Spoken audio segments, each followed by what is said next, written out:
अंग्रेजी में लॉयर्स को मजाक में लायर्स भी बोलते हैं, लेकिन ये कांग्रेसी नेताओं पर एकदम सटीक बैठता है।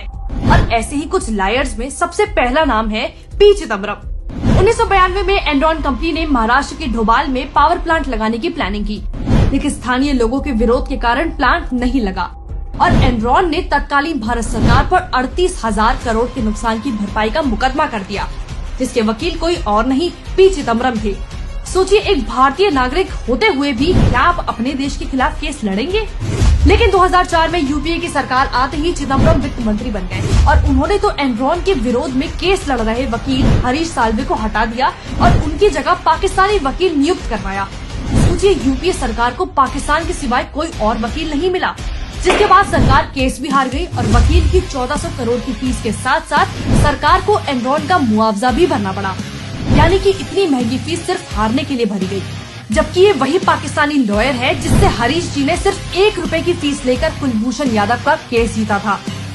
अभिषेक मनु सिंघवी भ्रष्टाचारियों से कांग्रेसियों का पुराना नाता है, इसलिए वो अपनी पार्टी ही नहीं दूसरों की पार्टी के चोरों का भी बचाव करने में पीछे नहीं रहती। कांग्रेस के वरिष्ठ नेता और वकील अभिषेक मनु सिंघवी इन दिनों शराब घोटाले में लिप्त मनीष सिसोदिया के वकील के तौर पर केस लड़ रहे हैं, जिसके लिए आपने उन्हें करीब 25 लाख फीस के तौर पर दिए हैं। एक ऐसे इंसान का बचाव करना जो स्कूल खोलने की बजाय ठेके खोल रहा था, सरकारी राजस्व को नुकसान तो पहुंचा ही रहा था, सामाजिक नुकसान भी पहुंचा रहा था, लेकिन अभिषेक मनु सिंघवी को कोई शर्म या पछतावा महसूस ही नहीं हुआ।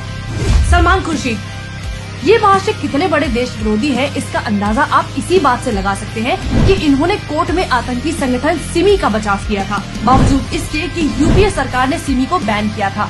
सलमान खुर्शीद ने उस पर लगा यूएपीए के तहत प्रतिबंध को हटाने की मांग की थी। सिमी वही संगठन है जिसने मुंबई ट्रेन में ब्लास्ट करवाया था, जिसमें 109 लोग मारे गए थे। वैसे जब इसके पास कोई केस नहीं होता तो ये हिंदुओं की आस्था को ठेस पहुंचाने के लिए हिंदुत्व की तुलना आईएसआई या बोको हरम से करता है। कपिल सिब्बल कोर्ट में 3 तलाक का बचाव करते हैं या पीएफआई जैसे संगठन के लिए लड़ते हैं। इलाहाबाद कोर्ट में अवैध मस्जिद का बचाव करते हैं, लेकिन राम मंदिर के विरोध में खड़े हो जाते हैं। चंद पैसों के लिए ये इंसान हर उस मुद्दे में दिखाई देता है जो सामाजिक तौर से गलत है। सिर्फ यही नहीं, कभी ये चोरों को बचाने के लिए दलीलें पेश करते हैं, कभी वामपंथियों को और तो और हिजाब विवाद की पैरवी करने में भी इनको शर्म नहीं आती।